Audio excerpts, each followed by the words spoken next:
Bonsoir et bienvenue dans Histoire d'actu, l'émission qui va vous parler d'actualité autour de la danse. Bon, comme vous vous en doutez, Covid oblige, c'est un peu frustrant de ne pas pouvoir continuer le format des histoires de danse avec le contexte que l'on a aujourd'hui. C'est pour ça que j'ai décidé de lancer ce format en attendant des jours meilleurs. Ici, pas d'humour ou de montage très dynamique, il y aura juste une voix off pour parler tranquillement des actualités qu'on aimerait vous faire partager dans cette vidéo et dans les futures histoires d'actu. Donc si vous êtes partant, on peut commencer ce premier épisode.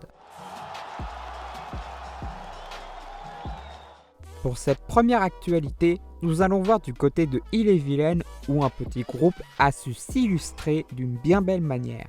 Avec leur chorégraphe Aurélie Sherbal, le groupe Chacun pour tous a gagné un concours international de l'Association des danses européennes basée en Italie dans la catégorie jazz via Zoom, à cause bien entendu de la crise sanitaire.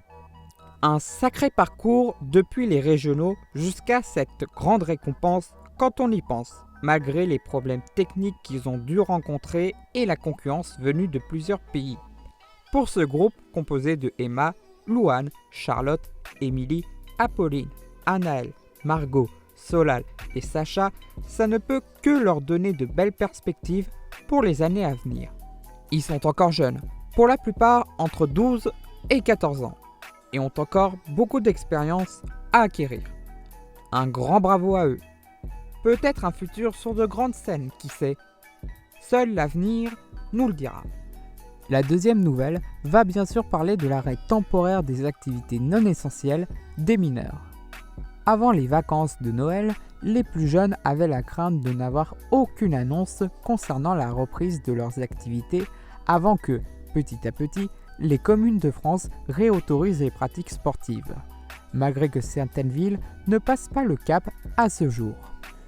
Une aubaine pour certains professeurs d'avoir leurs cours en compagnie de leurs élèves qui étaient tout aussi impatients à l'idée d'avoir un semblant de vie normale.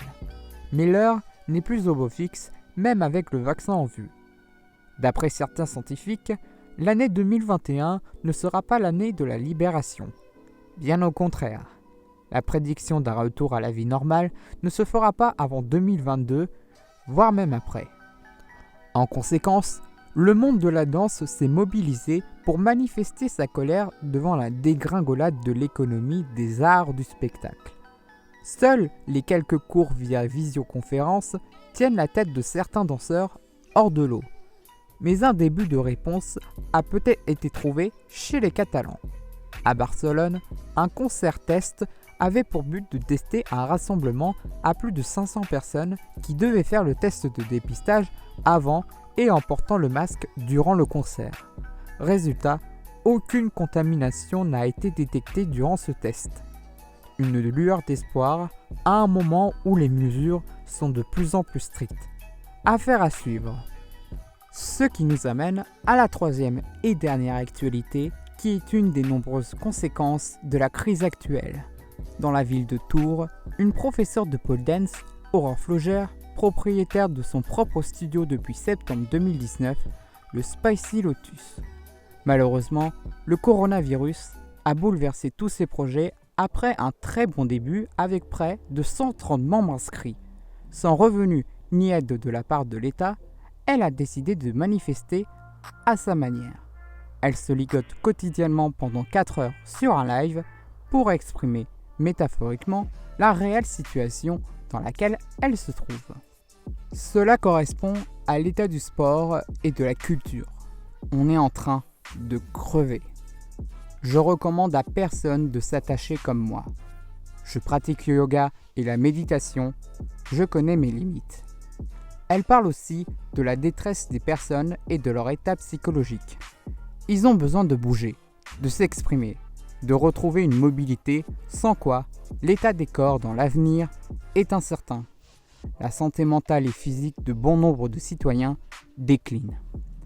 En tout cas, son action ne peut que susciter du respect et notre soutien envers cette professeure qui a été excusée de son premier loyer de janvier.